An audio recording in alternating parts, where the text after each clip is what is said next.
The Auburn Tigers pick up 2 big commitments, and we give our predictions for what Auburn Tigers could land on the All-SEC team. Let's talk about it on this live edition of the Uptempo podcast. You are now listening to the War Report Podcast Network.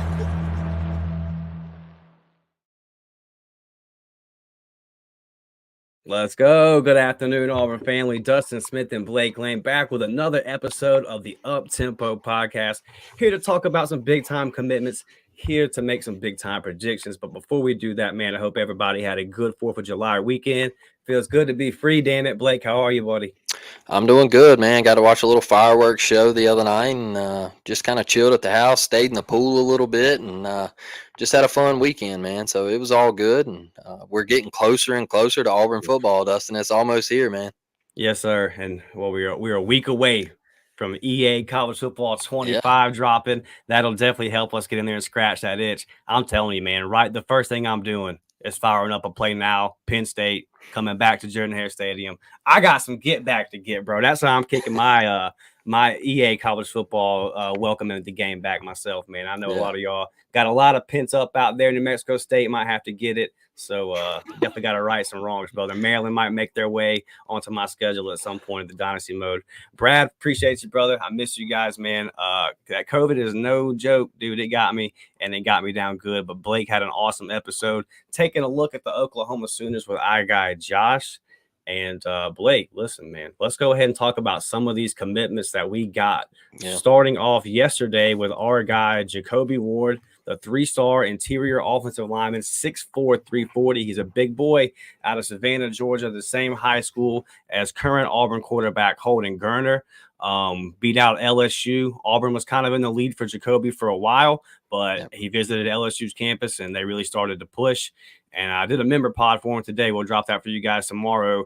And, you know, I kind of, like I told our members, Blake, it's enticing, right? When you're an offensive player and the team's recruiting you that just had a Heisman Trophy winner on that offense. You definitely can sell, hey, look at the direction our offense is going versus Auburn not even cracking 2,000 passing yards last year. But stayed on it, man. Jake Thornton's been on him since back last year. I remember hearing about Jacobe being a target for Auburn. So big time get, man. I know that we lost Carday Smith, but we bounced back and get Jacobe, getting the number back up to 5. And when you do this, Blake, it kind of puts you in the position to where now you've got 5 O-linemen committed again. You can kind of be selective, right? You can go out and you're not forced to just add a guy. I know we got a couple of guys that we're looking at, you know, the big 5-star that's picking between us, Samford and Michigan. I'm not going to try to tackle his name right now, but so I know there's still some big fish out there, and we're just kind of in a good position up front, man. Yeah, Jacobe Ward, the athleticism pops. This is a big kid, 6'4", 340, and LSU made a push, right? I think that's the impressive thing with Coach Thornton, and LSU come on strong. And there was some times where maybe Jacobe Ward, we thought he might slip to LSU, like you were saying. And Jake Thornton, he makes it happen, right? So my biggest thing with this is Jake Thornton continues to get the job done. And there was questions, hey, what was the offensive line? Like, what was it going to look like? What was the recruiting going to look like? Now you've put yourself in position to maybe go out there and catch a big fish and say, hey, we're not quite done yet. Carday Smith, look, whatever happened there, NIL, all that good stuff, whatever it was a mutual parting of ways, however you want to say it. It's okay. It's okay. Auburn will be just fine. I know the media panicked. Everybody was saying, oh, Auburn's losing recruits, Tyler Lockhart. Auburn will be just fine. Jake Thornton showed you this. Jacobe Ward is a 3-star right now. I got a text yesterday. Oh, you are celebrating 3 stars again.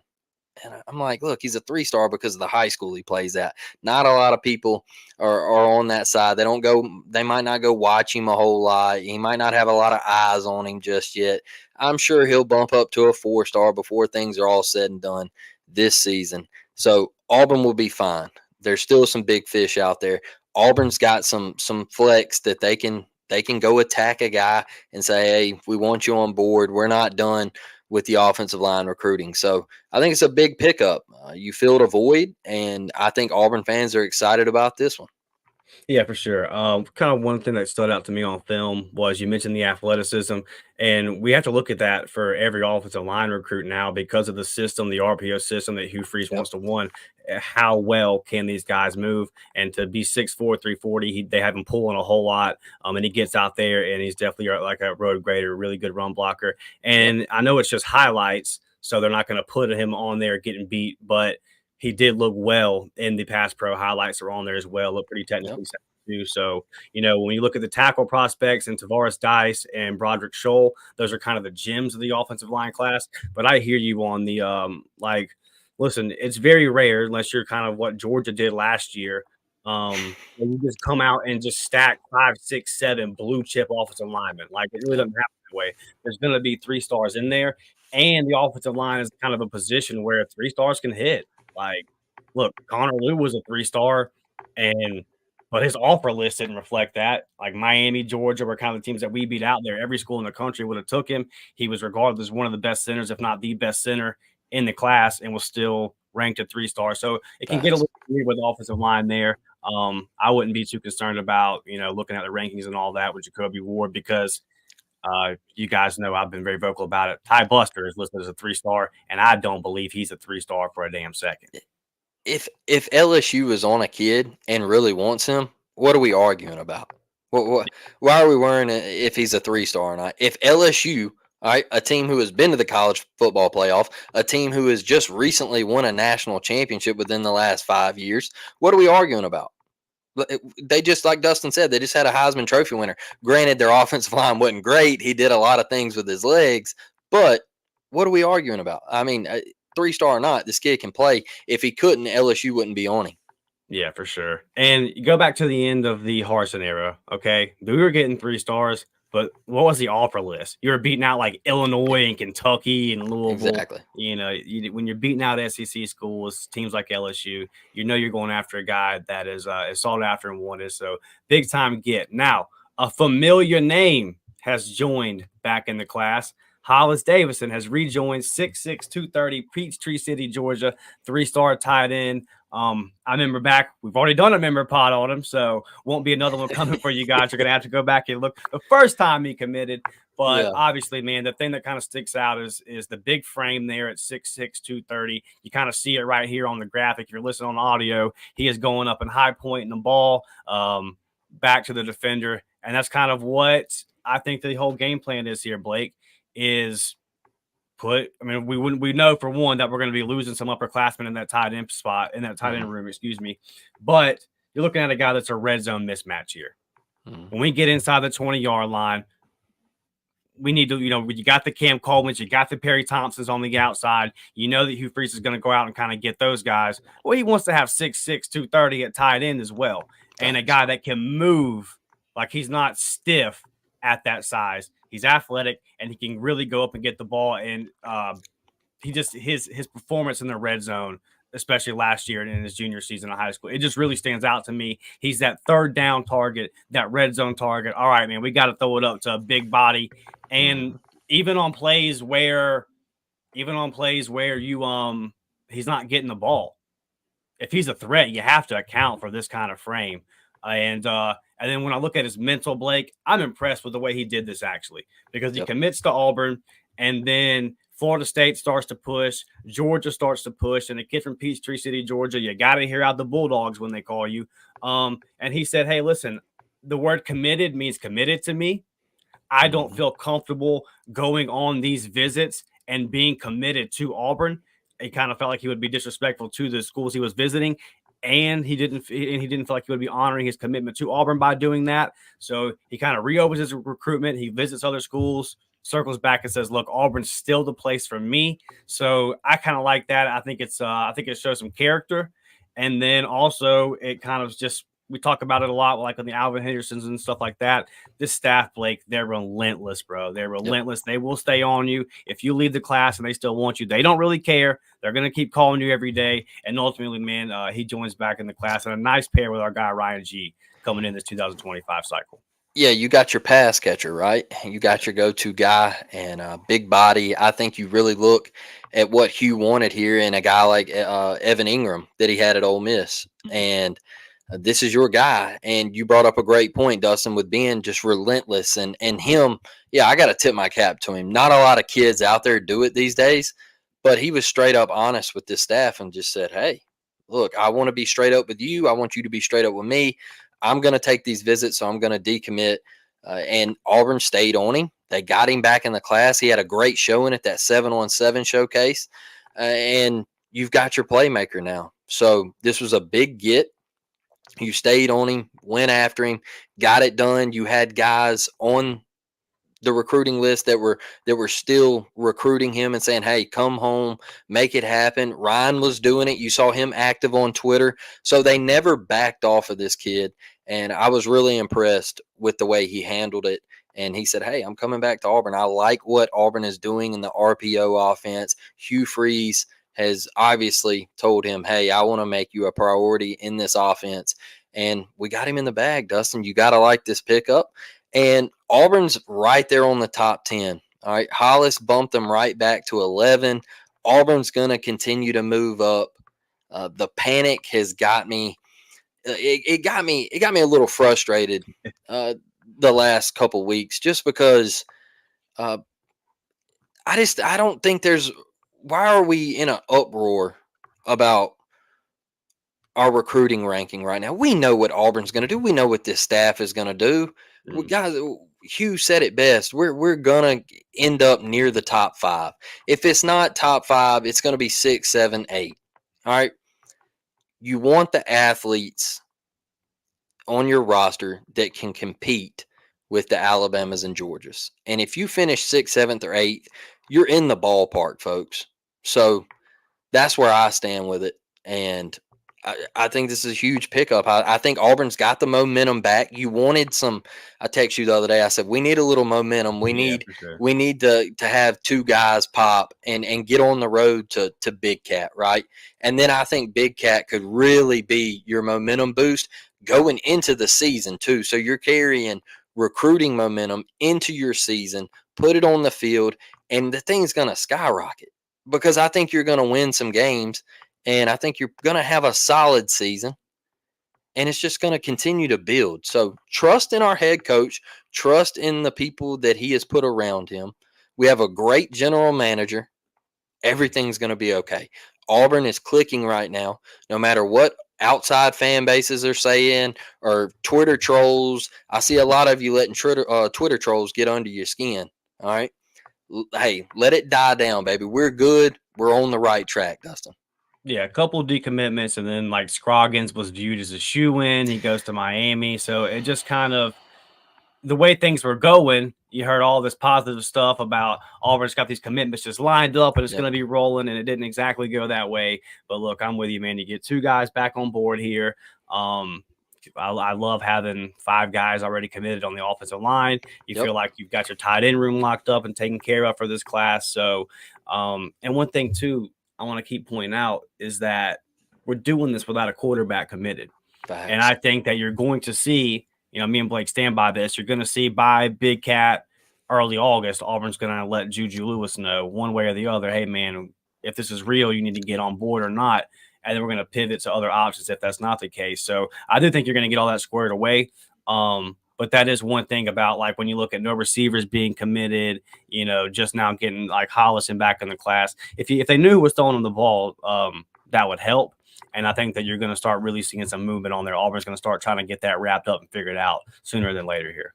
Do you think Hollis Davidson recommitted to Auburn without knowing who would be at quarterback? Or do you think an idea? Do you think there was, hey, it might not be Juju, but it could be KJ? Like, I don't know. I have a hard time believing that he said, yeah, I'm going to go play here. And I know we have Walker White. I was going to say, I think that he knows Walker White can sling the pill. Oh, there we go. That's so yeah. And I think that Hugh looks at it and like, at this point, he can say, look how long I've been at Auburn. I'm going to bring somebody in here. Okay. I'm going to bring in a guy one way or the other. And I think that you mentioned Ingram. He has that tape to sell. Like, Yep. look at what I can do with a guy with your body type. So I think we're all going to be fine with it. I just think that once you kind of get an idea of quarterback, or if you were to get a guy in the boat, then I think that you can really see this class start to kind of make its way towards a top 5 class. On to some news, Blake, that's not so good. We found out that our guy, Tyler Scott, will miss the entire season, tore his ACL in the summer workouts.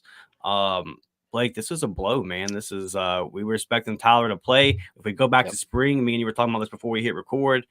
You were kind of expecting Colton Hood and Tyler Scott to be these guys that were going to step up in that corner room, and we knew we were going to be counting on some of these young guys like that. Colton Hood does what he does, goes to Colorado. I'm still a little bit confused by that. I watched his interview with our guy Dukes, and I left it more confused because he said he just loved Auburn, but just wanted to go to Colorado. Really weird, but we could have used him.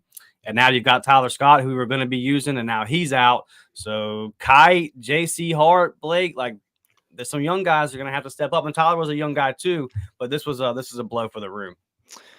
Oh man, this one hurt, right? This one stung, and hey, Antonio Kite, you're going to have to step up. Keontae Scott, you're going to have to step up. All right, we got to have you at that corner. Kay and Lee can't go down with injury right now. We're going to be young. We're going to be young. Am I worried just yet? No, not quite yet. Is there cause for concern? Is there a little hesitation to say, hey, this room's going to be elite? Yeah, this injury stings because this kid was going to play. Tyler Scott was going to get snaps. Champ Anthony, got to be a dog. Got to be a dog in the nickel. All right, we can't. I think what I fear now is where is Keontae going to be able to hold it down? Is he going to be able to play outside? Or are you going to have to start moving him back into the nickel and things like that, Dustin? And look, if you have Antonio Kite step up and he's the guy, I think that was a big pickup, a guy that's been a year under Saban in that defensive system. I think he's talented. He wouldn't have went to Alabama if he wasn't talented. So getting him, that's large. You're going to have young guys step up now. And injuries, we can't have a K and Lee go out. We can't. We're going to have to stay fresh back there. So this was a massive blow. There is talent in the room, but this one hurt, Dustin, for sure. Yeah. Amon Lane Gaines, right? Yep. Like, I believe, if I'm correct, y'all correct me if I'm wrong, he was the first commitment of that previous class and rode all the way through with it. I think he was committed to Harsin and them. And then whenever Hughes took over, they said, hey, we still want you. Like, he's been in Tiger for a while. It's going to be time for you to step up and show us what you got, man. And then, look, we're really sensitive to the Brian Battie and praying for his family and all that as well. But that's a body that you lose before the season. Weird circumstance. But just looking at it from the football, we do got to talk a little football here. You've lost a couple of guys. You take a little bit of depth hit and before the season starts. So hopefully, look, injuries are bad whenever they come, but I'm okay with them in the season. Like once the season comes and it happens, whatever. But when you're losing guys that you are going to be getting reps and you're going to be dependent on before the season, it's not good. So I hope that this is the last of it, because another one, Blake, we hear that our guy Alex McPherson is battling some health issues as well. Yeah. And it sounds like Hughes said that he thinks Alex is going to be okay. From what I read, was an intestinal issue. Am I right on that? And he's lost a lot of weight. And you said it before we started today. That Towns Magoo recruitment looking awfully important now, Blake. Yeah, it's got to be, right? So, look, we're with Alex. Baby McPherson is a dog. Went perfect last year. Yeah. Just absolute nails. Had some big kicks for us. And he just battling something that you can't really help, and you're going through it right now. And Hugh thinks he's showing improvement and might be okay coming into the year. But Towns Magoo is the one to watch right now because he could play large as a freshman. kind of like McPherson, we don't want that drop off. And I look back at it and I say, this was a kid that Ole Miss was on him. Lane Kiffin sent out a tweet saying, "Hey, we got Towns Magoo. We shoved Hugh and the staff in a locker." And then Towns, they released the video. The Auburn social media team releases the video, and Towns walks in and says, "Hey, I want to stay home," and everybody goes crazy. That looms large right here. I hope Alex McPherson is okay and he can play this year. I really do. And it just feels like Auburn's just had a little bad luck, and dealing with injuries and things like this. And we pray for Brian Batiste. So proud that he is on his way back with his health. And that is awesome for him and his family. But Alex, man, just keep battling. Just keep battling because, the loss of weight and him being in college and having to go through this and now his season is up for grabs. You can only think what's going through this kid's mind. It's just the thing that he loves and he's having to battle this, and it's tough. It's tough. So, Towns plays a big part here. We know he'll be ready. We know he's very talented. We've seen the tape.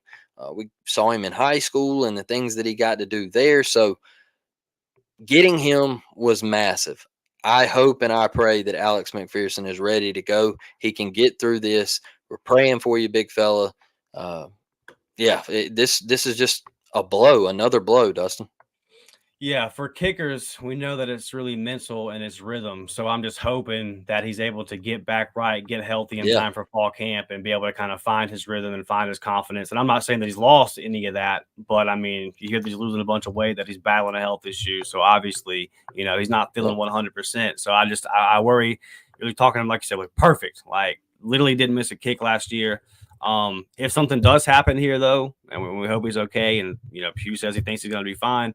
I went to that Auburn versus Phoenix City game, obviously with the intention on checking out Cam Coleman and what Cam Coleman put on a show, over 300 yards and 4 touchdowns. But Towns Magoo put on a show too, man. I mean, 30 minutes before the game, he's splitting the uprights from past the midfield logo, and you're like, what in the world is this here? I even if McPherson is okay, I do think you're going to see Towns on kickoff because his leg is just deadly.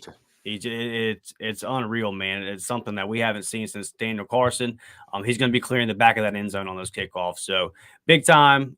Shout out to our guy over there at Ole Miss, Lane Kiffin, for trying to troll, for trying to talk, and then ultimately getting stuffed in a locker. And at the time, like as goofy as it made him look, you can look at it and say, well, it's just a kicker. Until it comes time for you need that kicker to make that game winning field goal. Or, I mean, I think kicking it out the back of the end zone is huge because we've seen it kill us in recent years where we're not the best in kick coverage, or, even if you get one face mask penalty on the kickoff return and all of a sudden they're first down away from field goal range, right? So it's big time, man. We'd have a national championship in 2010 and a national championship in 2013 if we could kick it out of the end zone. Blake, why did you do that, dude? Yeah, why did you tough. do that? That was a tough one. Stings. Right, it does. That one's never going away. Florida State, you're getting it on NCAA College Football 25-2. Best believe I'm coming right into Doak Campbell, and I'm testing that number 9 toughest stadium that they have them as. And by the way, go over there to the War Report Gaming channel and check out me and Blake's top 10 stadium list that we did last week. All right, we're going to get in here and give you guys our predictions for the all SEC team. But before we do, I want to talk to y'all. Our guy Daryl says, War Damn Eagle. We appreciate you, Daryl, always supporting the show. Brett asks, or makes a statement. He says, I have heard Savannah doesn't normally have a lot of players evaluated often. Is it location? I don't know if I'd say location. Hell, Shannon Sharp's out of Savannah, Georgia, if I'm not mistaken, and one of the best tight ends ever. I think it's the military school part. He plays at a small private military school. I think that has a lot to do with it. I took my honeymoon to Savannah, Georgia, and up the East Coast. Very, very like small, everybody together type town, and probably it's more of like a tourist thing, right? Like people come there to do the whole boat scene and see the river and all that good stuff. And it's just, I don't know if it's known for high school football. Gotcha. C. Hall says he will move up. He is talking about Jacobe Ward. I do agree with you. Auburn Dad saying that he is glad I'm back. Thank you, Auburn Dad. Continue praying for you, man. I hope everything is good with y'all. A little bit rusty. I kind of botched the intro here, but we're getting back in the groove, baby. We're getting back in the groove. You're good. Let's see. Got a couple more, y'all, before we get in here and make these predictions. Brad asked, if Juju doesn't commit during Big Cat, how much longer do y'all think AU waits before moving on? Pretty fast. And look, I mean, like, moving on, let's say that it's 2 weeks before signing day and Juju calls and says, I want to come to Auburn. Like, Peyton Thorne puts up some good numbers and all that kind of stuff. Then Auburn would probably take him. But as far as like hanging around and trying to make it the priority right now, Big Cat, Brad. And me and Blake have both talked to different sources, and we're kind of hearing that as well. Like, Auburn's, we all know that about KJ Lacey, but there's some other guys too that Auburn's ready to try to pivot to sooner rather than later here. They got to start figuring this out.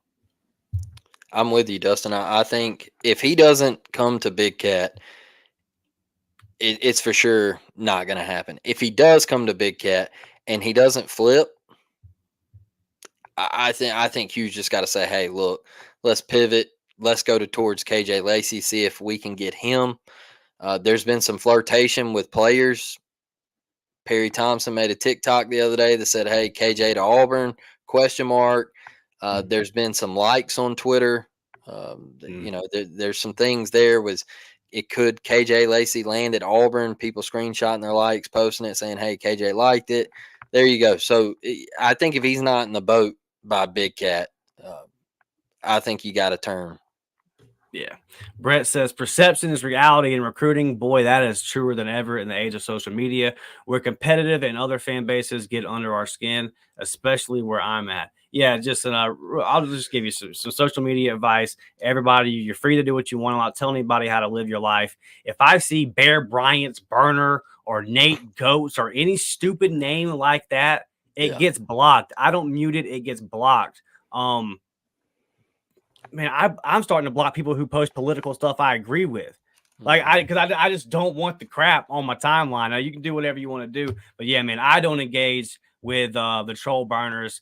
I'll make a post. It'll get some engagement. And then there will be these Bama guys in there. Oh, this kid sucks, blah, blah, blah. Low 4-star. Oh, Auburn got a 3-star, 3-star you.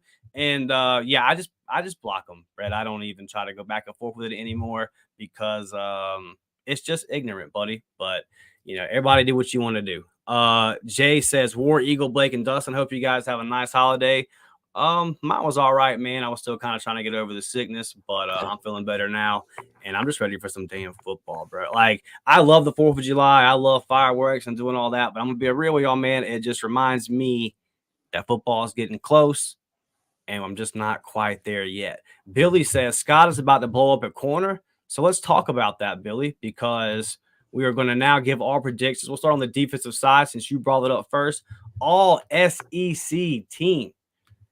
All right, defense. My prediction for who was going to make it, Blake, I went with Keldrick Faulk, Kayan Lee, and Eugene Asante. You went with Eugene Asante and Keontae Scott. So in the spirit of our guys' comment here saying Keontae is about to blow up, I'm going to ask you, obviously, Blake, it feels like you're pretty comfortable with Keontae on the outside. You got him blended on the All-SEC team. Yeah, I think Keontae could help us in special teams. I think he could make the transition to corner. I think the kid's a playmaker. I think he's a ball hawk. I think he is a guy that likes physicality. I think he likes to be out in the open field, make tackles. I think he will adjust and make the plays. I like Keontae Scott. I think he's a guy that could get drafted, play at the next level. He's just a football player, dog. And I think he's talented. And Eugene, look, leader. Everything he's been through in life, the kid ain't stopped working. And he continues to be the spirit of this roster. He continues to hold people accountable. And that's why I like Eugene. And I think you got a great pick in Keldrick Faulk. It's showtime, baby. Like, we saw the growth last year. Kid's going to be special, man. And I think we got to enjoy our time with him because next year might be the last year. So, yeah, there you I'm go. expecting takeoff. Yeah.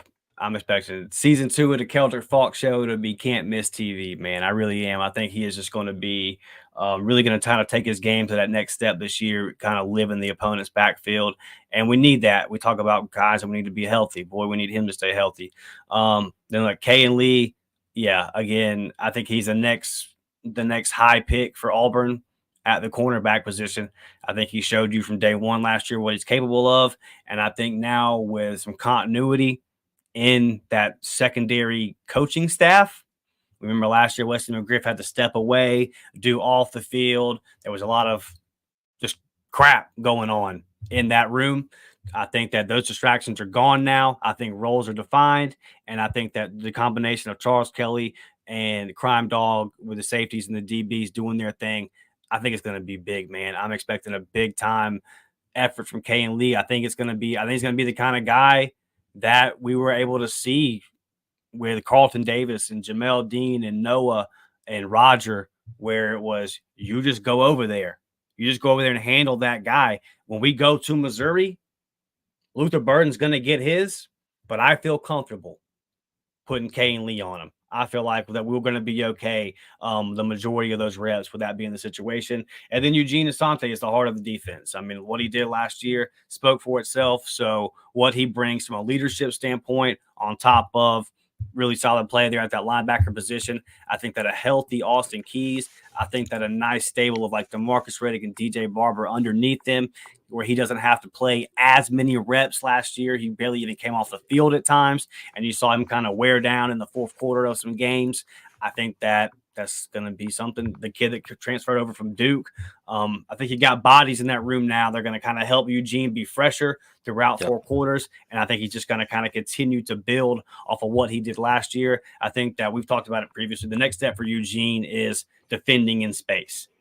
Those matchups with those versatile tight ends and that kind of situation kind of up in his game and taking that next step in pass coverage. But I'm expecting a big year from him too. Anybody on this list, Blake, that you think that are on the defense that you think not comfortable putting them on here, but could break through and be that guy? No. Look, I'll tell you the one that we got to have show up. He might not make a list, but it's Jason Jones. Got to show up. Got to show up. And you don't have to make first team All SEC. You don't have to make second team All SEC, but you got to show up. It's time. This is do or die. So, when we look at the Auburn front, I see you. You're the leader. You go on Auburn podcast and you give your insight on what the team looks like and how practices are going. I need to see it on Saturdays. I need to see it on game time. It's do or die. Let's go. Yeah, for sure. My little brother getting in here and saying he's making his call. Big Keldrick will be top 5 in the SEC in sacks this year. That would take this defense to another level. If he gets in the top 5 and say Jalen McLeod gets around 7 or 8, all of a sudden you're looking at Auburn kind of wrecking some havoc on D. My thing, Tyler, is I need you on third down. I just need him to be a beast on third down, man. And I think he's ready to take that next step. Top 5 in the SEC in sacks, that would definitely be big. I don't know if I'm going to go top 5 as far as number of sacks, but I think he will be a top 5 defensive end. He will be a top 5 defensive lineman when it's all said and done. I think he's going to grade out well, defending the run. Like, that's the thing, too, with Keldrick is he doesn't have to come off the field, right? Like, first down, second down, third down, whatever the situation is, he's capable of staying on the field and making something happen. But you know I love that little prediction, little bro. All right, on to the offensive side. I go with Jarquez Hunter, Rivaldo Fairweather, Connor Liu, and Cam Coleman. Blake goes with Liu, Rivaldo, and Cam. Blake, I know that we're both saying Cam Coleman all SEC freshman team. Yeah. There's a possibility I'm going to stay with the freshman team, but there's a possibility that he works his way onto that regular even as a true freshman, getting that second team all SEC, because I do think he's going to have a big year, regardless of what his classification is. I agree, and I like Quez on there too, but I agree with the Cam Coleman thing. The thing why I didn't put him on like a first or second team is due to the fact of the other wide receivers in the Southeastern Conference that are going to put up big numbers, and the people who vote on these things, they're just weird. All right, it just it's weird. So I looked at it as, okay, Cam, you're already going to have Luther Burden. We know what he's going to do. You're going to have Isaiah Bond out at Texas. I'm sure Oklahoma will have a receiver that puts up big numbers. You know what LSU's got down there with the Nuss Bus. He's going to have some targets to throw to, the Lacey kid. Look, so there's a lot of receivers in the SEC that are very talented. And so I just looked at that. When Ole Miss has got a couple that are really high up there. So I just feel like Cam's got a lot to kind of maneuver around. I think it's going to be spread out a little bit with Auburn's offense. And I like him on the all freshman team. Rivaldo, I think he was on second team last year. I think Rivaldo is going to repeat what he did last year. I think he's going to be hellacious for us this year. I think he's going to be another primetime target for Peyton. I think you saw them two really come together last year, gel and get it going. Connor Lew, I think the potential to be the best center in the country is there for this kid. By the way, like we said earlier, 3-star. All right. Yeah. Look at the offer list. Offer list was there. It panned out. Look how good he is. Ryan, the reason I see Ryan's comment over there, and the reason I don't think Peyton Thorne has to be on this list is because when you look at last year, he was nowhere near this list. Nowhere near it. And Auburn was on the verge of winning 8 games. So I just think he has to be improved. And when I look around the SEC and the depth that you have at quarterback with Quinn Ewers, Jalen Milroe, you got Nussbus down at LSU, you got Carson Beck at Georgia, you got all these, you got Jackson Dart at Ole Miss. There's just a lot of guys that Brady Cook at Missouri that are ahead of Peyton Thorne in that department and that are going to put up bigger, better numbers than Peyton. So that's where I kind of look at this and say, Peyton's probably not going to make first team, second team. It's going to be really tough for him to find all SEC honors. We just need improvement from Peyton Thorne. We just need the turnovers to come down, the confidence to come up. We need you to find the open man. Stop with the pick sixes. When you got an open guy, let it rip, dog. Let it go. See Cam Coleman. Give him a shot. See Perry Thompson. Give him a shot. That's what we need from Peyton Thorne. We don't need all SEC honors from Peyton, in my opinion. We just need you to be solid. Don't turn the ball over. Don't make bonehead plays. Use your legs like you did at the end of the year. Be productive. That's all we need. Yeah, Brad says hopefully he does better than repeating talking about Rivaldo. Let's play this scenario though, Brad. Let's say his numbers are very similar, but the offense has more passing yards total. Let's say that Rivaldo has the same amount of targets he had last year and is maybe a little bit more productive or has about the same season. But Perry Thompson has 400 or 500 yards. Cam Coleman has 600, 700, 800 yards. KLS has 500, 600, 700 yards. Robert Lewis has 400 to 500 yards. Then all of a sudden, it's like it doesn't mean that Rivaldo necessarily had a worse year. It just more balls are getting thrown and more production is happening in other places. Where last year, when you're tied in as somebody that teams can just key on, it's hard for you to win that way consistently. You want to have mismatches. You want them to look at you and say, oh, man, all right, I got to deal with Cam. I got to deal with Perry. I got Bryce or Robert Lewis over here in the slot, KLS like in the slot. And then there's Rivaldo over there at tight end. Like, that's when your tight end can really get to eat.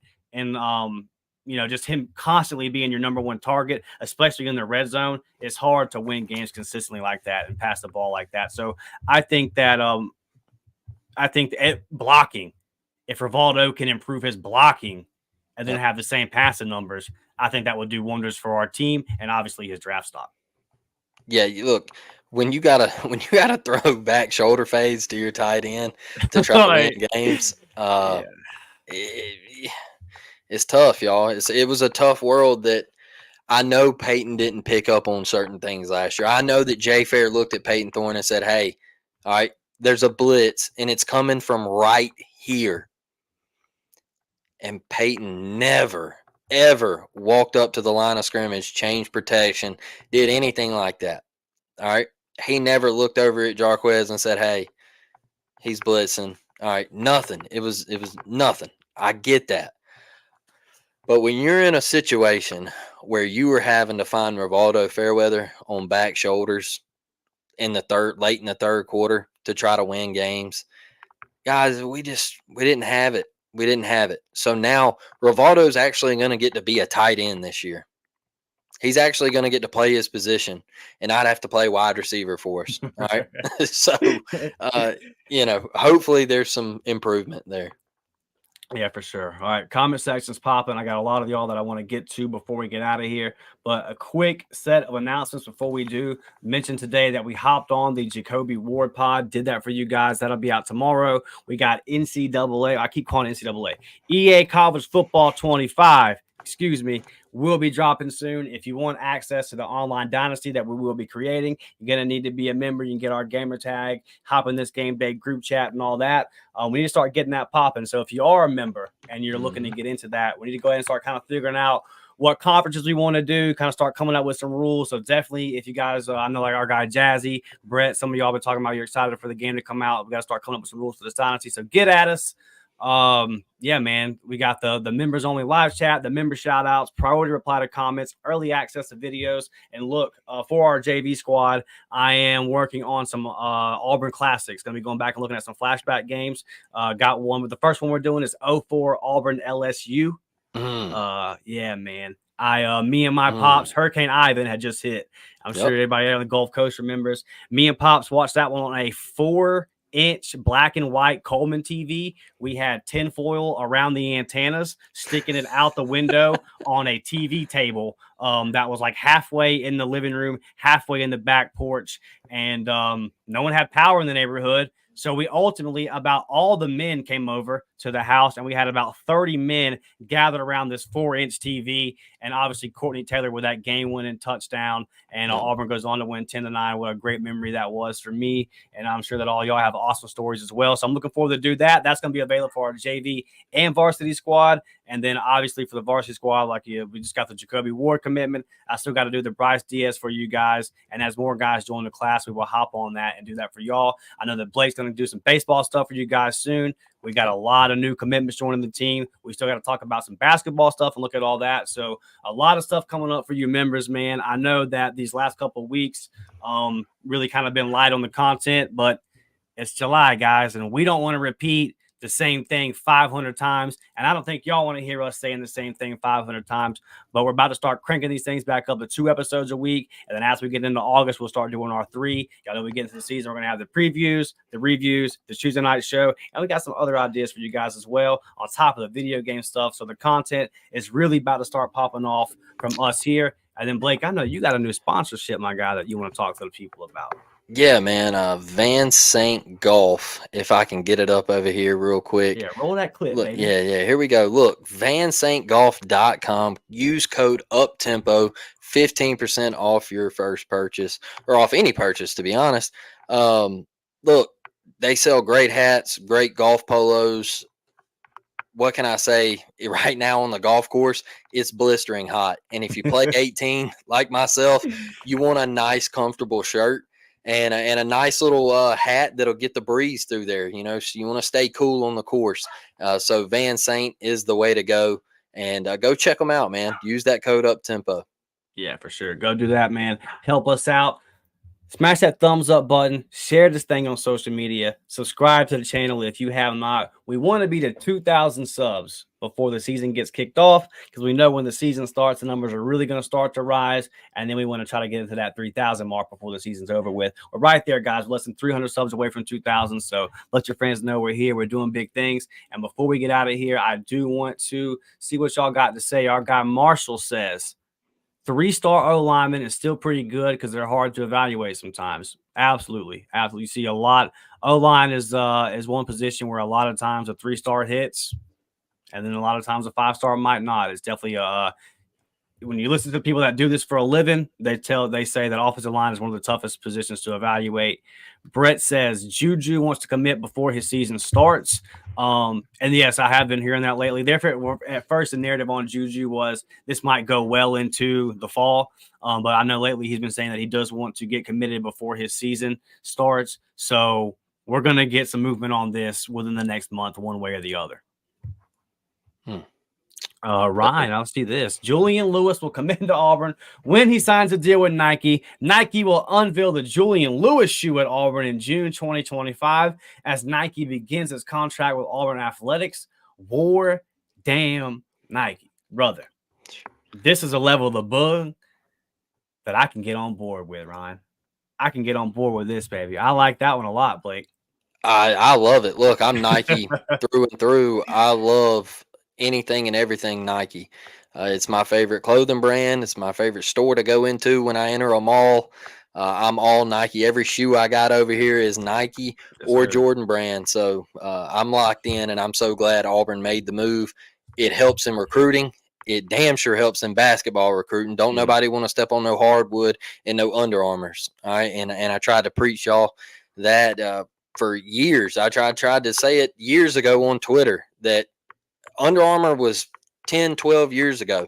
It was popular. They caught us back in the day with the cheesy commercials and all that good stuff of we must protect this house. And it fell off. It was a brand that I would rather wear Adidas than Under Armour, if I'm being serious. So yeah, for sure. It's kind of to watch Under Armour's rise and then fall all in a matter of like 20 years. Because when we made that Under Armour move, it was a big move, and we had the national commercials, and it was like, whoa, Auburn's doing big things. Little did we know we should have stayed with Russell. Want to shout out my guy Ant, man. He's always in here repping and supporting. We appreciate you. Brett says that he would like to see a first-team All-SEC other than kicker. Been a while.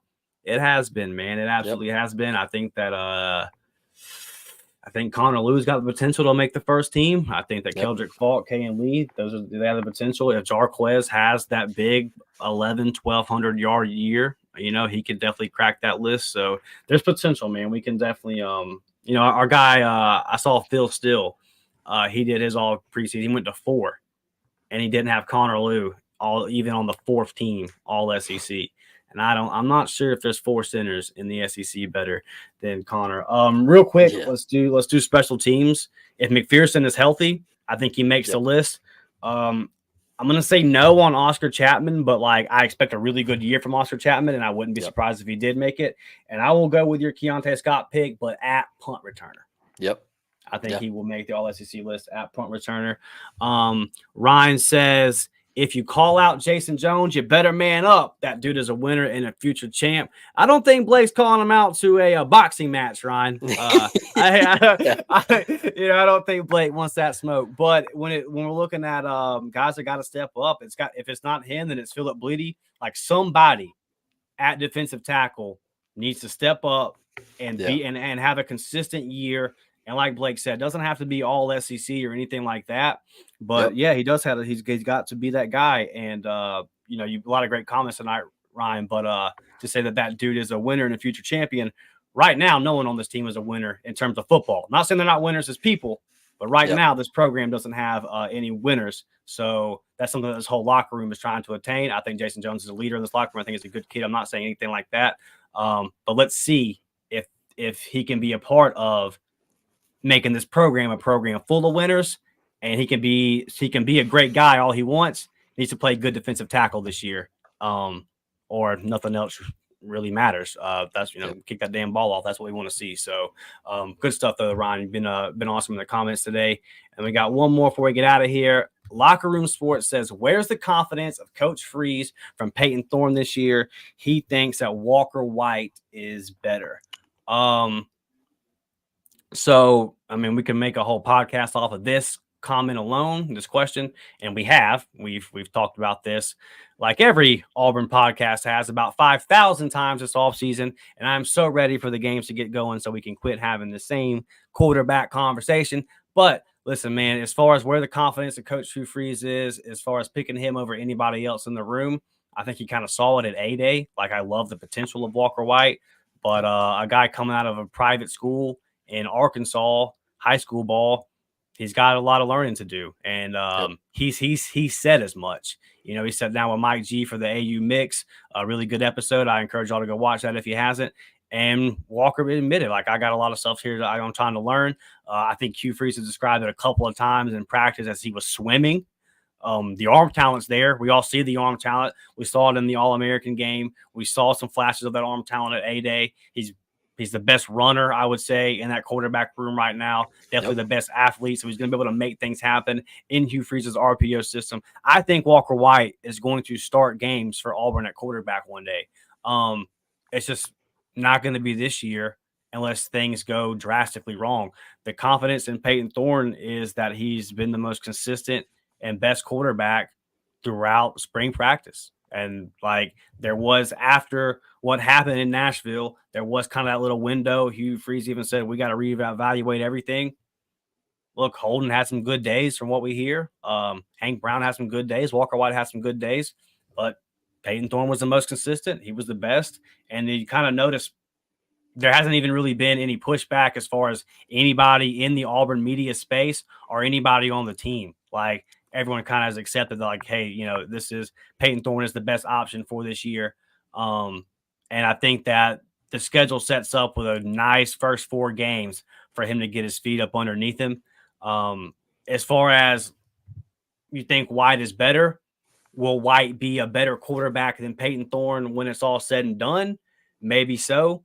But the people that have watched and evaluated these guys every single day, they think that Peyton Thorne is ahead of them. And I would say that if Peyton Thorne does get hurt, I don't think it's even going to be Walker White. I don't think he'll be the first one off the bench. So I don't think that Maybe Walker White. Yeah, I don't think it's quite there yet, man. Hey, he's got a ways to go. You can't ask a true freshman to come in the SEC. It's just tough, man. It's tough. And asking him to come in from Arkansas and private school league and, hey, here's the keys. I don't think that's the route you really want to go. And Peyton Thorne, the confidence is, hey, you're 24 years old.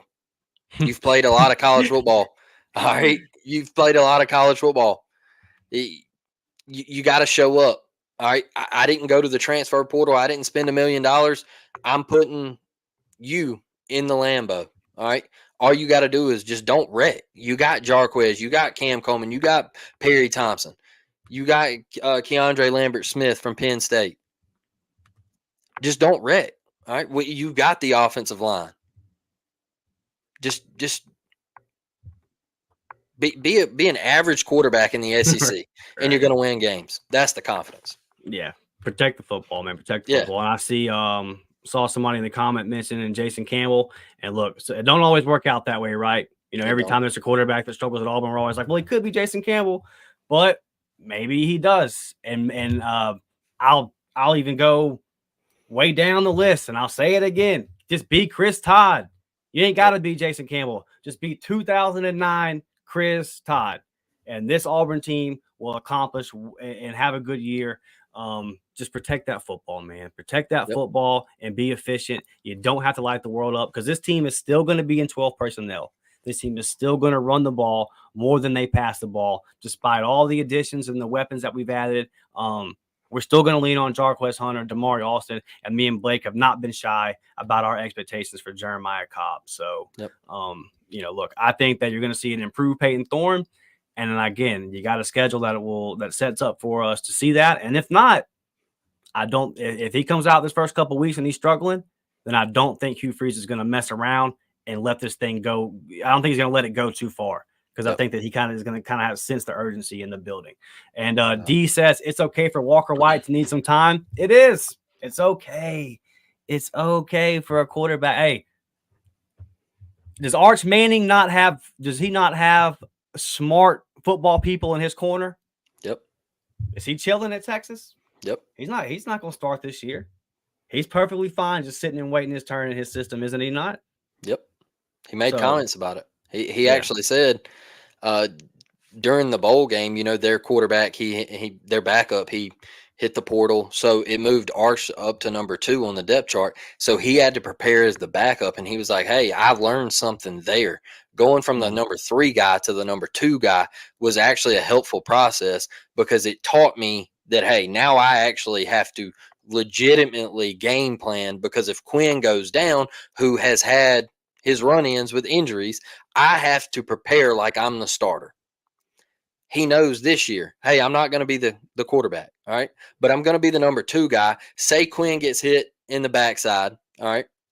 He gets hurt like he did against Alabama 2 years ago. Who's up? Arch Manning is. So you got to be ready. It's okay for a quarterback to have time. Just because he's a highly touted prospect doesn't mean he has to come in right away and you give him the keys. We've had examples of it. Yeah. It doesn't always work. So let that baby learn. Let him learn. Yeah. Look at Bo Nix as a true freshman going to Florida for his first road game.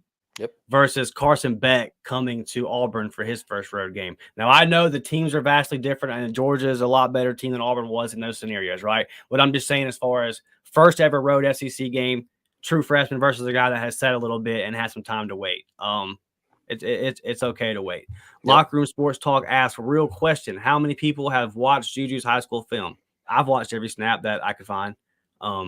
We do a lot of recruiting content over here, so I don't want to just be talking about, you definitely see this Locker Room Sports Talk. You see people out there who just read rankings and act like they know all this stuff about a player. But me and Blake, we definitely try to get as much info as we can, and we like to go to the games and watch them. I don't know if Juju's going to get close enough for us to go check him out, but we definitely like to get as much information as we can. He plays in Birmingham, I believe, the Arkansas weekend. I'm pretty sure. I can't remember who they play, but he does play in the state of Alabama. I think it's the Arkansas weekend. Well, if he hops on this commitment list, then we might have to make something happen. Ryan says, big fan. I'm watching every episode you guys put out. Keep up the great work. Appreciate you, brother. And like I said earlier, we're about to start pumping these out even more as we get out of July here and get closer to the season. Really going to start firing this thing up. And let's see, my guy Locker Room says, enjoy the content. Best Auburn podcast out there. That's our favorite comment, bro. That's our favorite one. I love that one. And then Brad is the only human being walking this earth that still likes Under Armour. I love you, Brad. I love you. And Brett says, click, clack, Blake. Click, clack. The best Under Armour commercial ever was Steve Spurrier sitting in his office. They call him, and he goes, here ain't a what? And I guess on the other end, you don't hear it. They tell him the time, and then Spurrier goes, yeah, click, clack. And he grabs his pencil and writes something down. That was the best, man. Old ball coach. We had Tubbs walking out. Tubbs walking out the tunnel on the Jordan hair, and then he looks at the camera from the side. Click, clack. Yeah, man, for sure. Didn't age well. Appreciate you guys, man. Good crowd tonight. Hit that thumbs up. Subscribe to the channel if you have not. We will be back Tuesday. Our guy Mike G joining the show. Going to talk about some scheme. Going to talk about Auburn's culture. Is it headed in the right direction? So we look forward to that, man. We will see you guys Tuesday, 7 p.m. One more time, I'm going to pull this up for y'all so y'all know what to do. Go support our sponsors. Brett, I got to get your comment out the way, man. Got to get your comment out the way, Brett. Look at you. I'm blocking our ad, Brett. I love you. All right. One more time for the people. Go check out that. Support our sponsors, man. Love all of y'all. War Damn Eagle. We will see you guys Tuesday night, 7 p.m. We're out of here, y'all. War Damn.